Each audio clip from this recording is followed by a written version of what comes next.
Hi guys, Jessica here. I did a whole long review of Sarah Dessen, Someone Like You. However, the video didn't work for whatever reason. YouTube won't load it, so I'm going to do a short review of that right now. I just don't have it in me to do the whole thing again. Pretty much the story is about two best friends. They lose one of their high school friends, and one of the girls' first loves dies tragically. And it's just a story of their friendship and certain situations that arise. There's twists and turns. The characters are very likable and very developed. It's about the perfect length. I think it's like 281 pages in the small paperback version. So it's probably in trade paperback about 230 or 240, which I think is perfect. So it's a quick, read. It's refreshing. The voice, the tone, the style of writing is right there. And unlike that summer, which I read half of, and How to Deal, which is the bind up of Someone Like You, and that summer, I couldn't read that summer. It wasn't the same voice. So I'm going to give Someone Like You by Sarah Dessen a 4 out of 5. I do advise that you read it. That summer, I couldn't even finish it. If I had to rate it, probably a 2 out of 5. The story just kind of dragged and didn't go anywhere. I understand what she was trying to tell us, but it just didn't get there.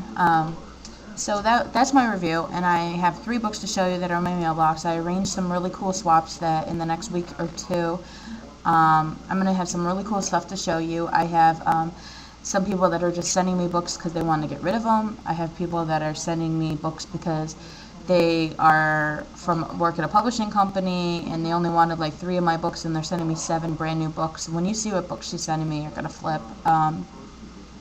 And I have another girl sending me a huge box of movies and books. So I'm just paying her shipping for that. So it's really cool. So the first book that I got, and these are all from swaptree.com, is Rumors, a Lux novel. This is a brand new copy of the hardcover, and this retails for $17.99, and I got this in a swap. This is a beautiful book. It's in great condition. I did read the Lux earlier this year. I wasn't sure how I felt about it. So what I'm going to do is I'm going to go online and kind of read up more on it, catch myself up, just remind myself of the story, and probably Wikipedia because they tell you everything. And then I'm going to try Rumors before I get Splendor. Another book I got is Sarah Dessen's This Lullaby. And it says, Remy always knows when to give a guy the speech right after the initial romantic rush, before anything gets too serious. She's had her fair share of boyfriends, and she's learned all there is to learn from her mother, who's currently working on husband number 5. So why is it that she can't seem to dump Dexter? It can't be his name. It can't be that he's messy and disorganized, and it certainly isn't that he's a musician, just like her father, a man she never knew before he left because he left before she was born. Could it be that Remy's romantic rules to live by don't apply anymore? It just sounds like a cute, fun book. It is pretty long for Sarah Dessen. It's like 350 pages. But I've seen a lot of people talking about this book and wanting it on Swaptree, so I did pick that one up. I think Sarah Dessen is really hit or miss with her stories. I'm beginning to realize that, so hopefully I like this one. And the next one I got is Meg's Cabot's Airhead. It's a series that she has going on. And it says, Emerson Watts didn't want to go to the new Soho Stark megastore grand opening and had zero interest in meeting the newly appointed face of Stark teen supermodel sensation, Nikki Howard.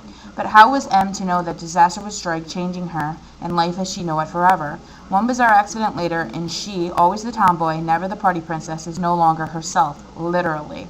Now getting her best friend Christopher to notice she's actually a girl is the least of her problems. But what's M's pretty sure she'll never be able to accept might just turn out to be the one thing that's going to make her dreams come true. Nikki Howard is here to stay. So it sounds like it's kind of a take on Gosh Girl, but it's about models. So that is Airhead. It says, looks can be deceiving. So this is a great copy too. So I really got lucky. So that's in my mailbox. My account still is on pause. I haven't generated any more trades besides the multiple ones that I already had in process. So I haven't bought books. I haven't traded books. I'm just waiting for everything that's due to me. I've been reading a lot. I actually read 100 pages of Model Student, and I couldn't read it. It just wasn't a believable story.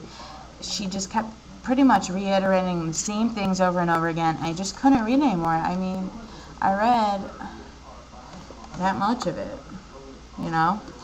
I don't force myself to read something, especially when I have so many books to read. I'd rather move on to something that I'm going to enjoy and pass that on to someone that might like it, you know?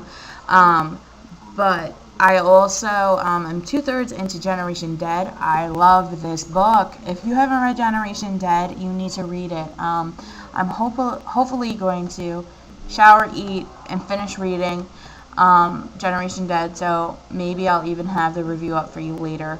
And then I'm not sure what I'm going to read next. I've kind of been going in my book drawer and just grabbing a book. I'm not hoarding books, like, you know, the books that you really want to read, you kind of put off. You're like, oh, I don't want to read it yet because I don't want it to be over, and, you know, I don't want it to disappoint me. And so I've been kind of like getting over that, and I said, all right, I'm reading Generation Dead. In my head, I'm thinking, I should be waiting to read this. And in a way, I'm kind of dumb when it comes to things like that. I thought, maybe I should wait to read this till it's closer to Halloween time, because it is like Living Dead and stuff, but, oh well. Maybe I'll read like my bind-ups in October or something, because they're all like sci-fi, fantasy, vampire, werewolves, and witches. I kind of would fit the theme for October. That gives me a good idea. I'm going to do another video about this next week. Maybe I'll do some sort of challenge or something. But I'm rambling. But I'm glad I got my review in for you. I got to talk to you about the books and the books that I received. And I hope this gives you some ideas of some stuff that's out there if you didn't know about it. Stuff to add to your to-be read list or want list or whatever. And I hope you guys have a fantastic day. All right? Bye.